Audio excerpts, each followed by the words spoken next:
Il y a très longtemps, avant que les humains ne foulent la terre rouge d'Australie, le monde était plongé dans l'obscurité. Les collines, les rivières et les arbres n'étaient que des ombres silencieuses. Les créatures vivaient dans une nuit éternelle, attendant le grand réveil de la terre. Ce moment où les esprits anciens allaient soigner façonner le paysage, leur donner la vie et la lumière. Parmi ces esprits, il y avait Waru, le grand serpent arc-en-ciel, gardien des eaux et créateur du monde. Waru dormait sous la terre, enroulé autour des rivières, des montagnes et des vallées. Lorsqu'il bougeait, la terre tremblait, et ses écailles scintillaient sous la lumière de l'aube naissante. Un jour, un son étrange résonna à travers le monde. C'était le chant de la terre, un appel mélodieux qui éveillait les anciens esprits du rêve, les Jukurpa. Waru se réveilla et, se dépliant, il sortit lentement des profondeurs. Là où il passa, des collines se formèrent, des rivières jaillirent et des arbres apparurent. Les animaux, endormis depuis des siècles, se réveillèrent et prirent forme. Les oiseaux volèrent dans le ciel, les poissons peuplèrent les rivières, et la terre devint vivante. Mais tout n'était pas harmonieux.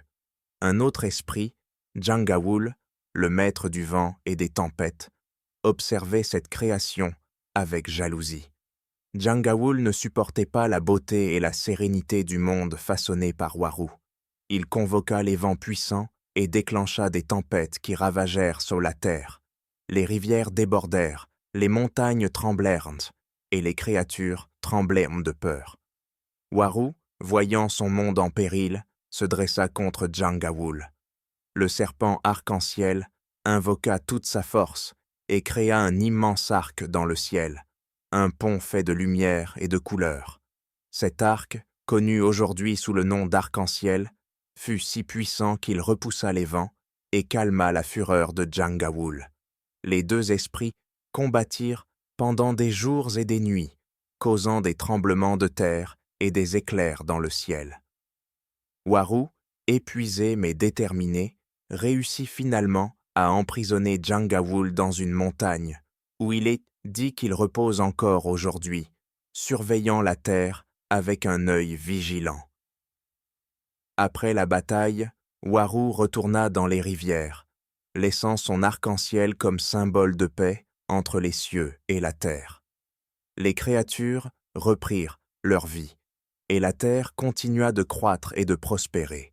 Aujourd'hui, les aborigènes disent que chaque fois qu'un arc-en-ciel apparaît dans le ciel, c'est le serpent arc-en-ciel qui se déplace sous la terre pour vérifier que l'équilibre était maintenu entre le monde des esprits et celui des vivants.